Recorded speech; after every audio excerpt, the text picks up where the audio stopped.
Hey, j'espère que tu vas bien. Il y a quelques mois, le Terra Luna était l'une des cryptos les mieux cotées. Elle était dans le top 10 des cryptos mondiales. Autrement dit, c'était l'un des piliers du monde de la crypto-monnaie. Au même titre que BNB, Cardano ou même Solana. Aujourd'hui, on peut dire qu'elle va mal. Elle galère à rester dans le top 100 à peine. Mais le pire dans tout ça pour cette crypto-monnaie, c'est que Do Kwon, le fondateur de Terra, est recherché par Interpol. Et ça, c'est pas rien. Il serait accusé d'avoir détourné et volé plus de 40 milliards de dollars et a fait perdre plus de 500 milliards de dollars sur le marché des crypto-monnaies. Et tout ça suite au crash de son stablecoin. Si tu ne sais pas ce qui s'est passé derrière son stablecoin et pourquoi il a crash comme ça, je t'invite à regarder cette vidéo, elle t'expliquera tout. On peut même dire que la vidéo actuelle c'est la partie 2 de cette vidéo, donc je t'invite à aller la voir et puis revenir ici. Dans cette vidéo on va voir ce qu'il a fait pour mériter tout ça, c'est-à-dire pour être recherché par le monde entier et surtout où est-ce qu'il se trouve actuellement. Et ça c'est ce qu'on va voir en moins de 10 minutes. Mais avant de commencer la vidéo, sache juste que je vais utiliser des mots techniques en crypto-monnaie et en trading. Donc j'ai écrit de A à Z un dictionnaire où est écrit tous les mots techniques en bourse. C'est utile pour les débutants comme pour les personnes avancées. C'est déjà arrivé à tout le monde de voir un mot qu'on ne comprend pas et de passer des longues minutes à chercher ce mot. Tandis qu'avec mon dictionnaire, tu as juste à le dégainer et le mot te revient. Honnêtement, j'aurais aimé avoir ça à mes débuts. Je me souviens encore à quel point j'étais perdu avec tous les mots techniques comme DCA, FOMO, FUD. Et ouais, on est tous passés par là. Et on aurait tous bien voulu avoir un dictionnaire sous la main. Et c'est pour ça que je l'ai écrit, pour aider les investisseurs à avancer plus rapidement dans le domaine. Il est mis à jour régulièrement pour ne pas vieillir, donc tu peux t'y fier. Et le meilleur dans tout ça, c'est qu'aujourd'hui, je te le partage gratuitement. En même temps, qui ferait payer un dictionnaire? Tu as juste à cliquer sur le lien dans la description pour le trouver. Maintenant que tu as ton dictionnaire, c'est parti.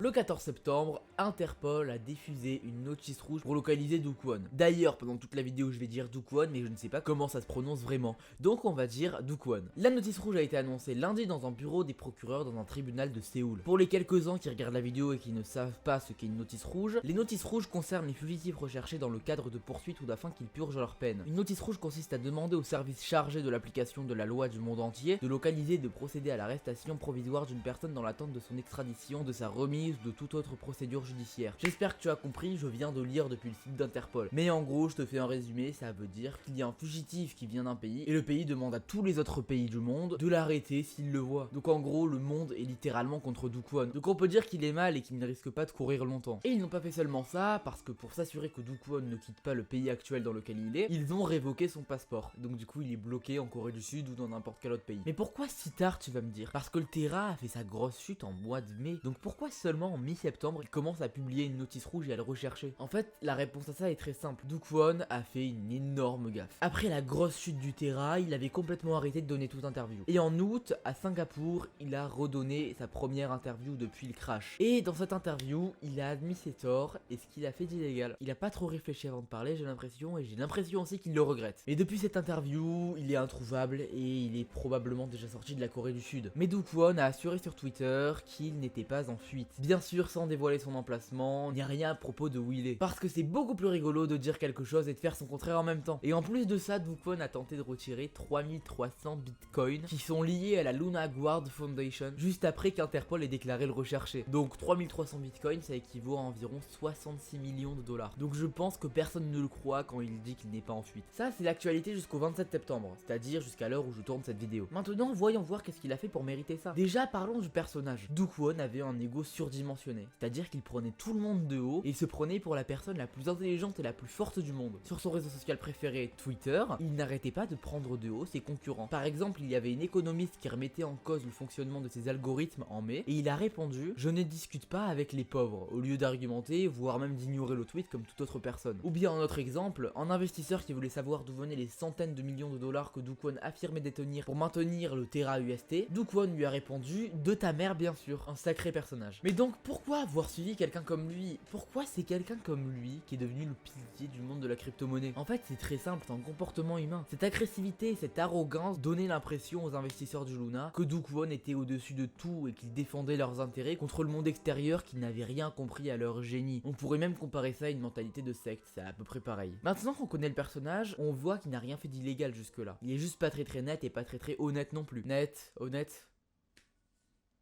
Donc on va voir maintenant pourquoi il mérite d'être recherché, qu'est-ce qu'il a fait d'illégal. Mais avant de voir ça, j'ai un cadeau pour toi, ça ne prendra qu'une seule minute. J'ai créé un canal Telegram qui te permet de copier tous mes trades gagnants. Il y a 5 à 7 signaux de trade par jour, des astuces et des conseils pour être un trader gagnant. Tu n'as même pas besoin d'avoir des compétences en trading pour faire de l'argent en tradant. Tu as seulement besoin d'un téléphone ou d'un ordinateur, de copier mes trades et c'est gagné. Personnellement, à mes débuts, j'aurais rêvé d'un canal de ce type-là. Déjà pour réussir à me faire de l'argent en tradant malgré mes connaissances qui étaient complètement nulles. Et en plus de ça, ça m'aurait permis d'apprendre directement d'un trader gagnant. Et bien sûr, je ne vais pas faire payer pour ça. C'est 100% gratuit. Donc là, tu te dis sûrement, qu'est-ce que j'y gagne et pourquoi je fais tout ça gratuitement? Je gagne tout simplement en pourcentage de tes gains sans même toucher à tes gains. Le site m'envoie tout simplement en pourcentage des gains que tu fais en copiant mes trades sans toucher à ton portefeuille. Donc c'est gagnant-gagnant. Plus il y a de trades gagnants, plus on gagne tous les deux. On pourrait même qualifier ça de travail d'équipe. Mais attention, le groupe est gratuit sur une période limitée. Donc profites-en tant que c'est gratuit.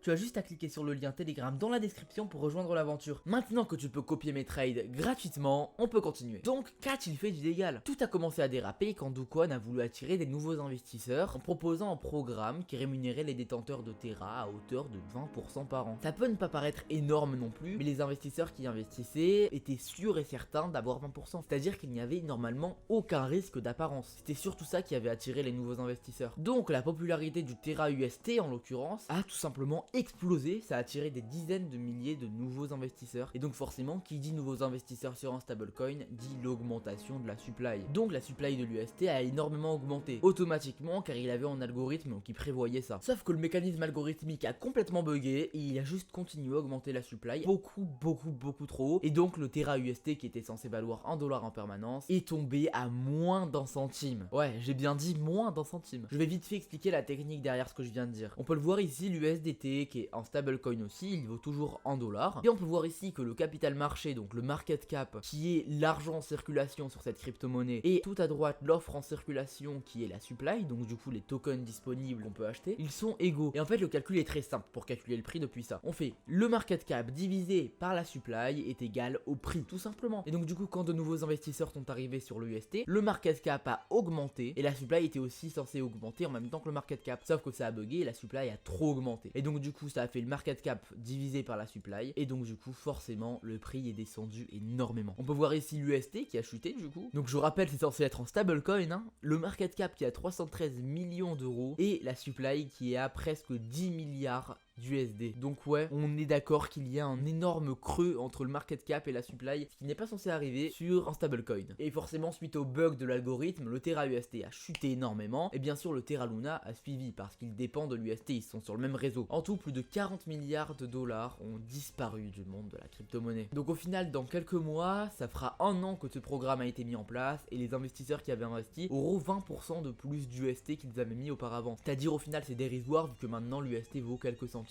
Donc dis-moi si tu penses que Do Kwon mérite d'être recherché par Interpol pour ça. Personnellement je pense que oui, il a quand même rendu des millions de personnes pauvres à cause de ça. Voilà, j'espère que la vidéo t'aura plu. N'hésite pas à me dire ce que tu vas penser de la vidéo dans les commentaires. N'hésite pas aussi à liker, à t'abonner pour me soutenir moi et mon travail. Et à partager la vidéo à tes amis pour qu'ils sachent ce qui se passe dans le monde de la crypto-monnaie. Et surtout l'une des plus grandes cavales qu'il n'y ait jamais eu dans le monde. Je te souhaite une bonne journée ou une bonne soirée. Bye.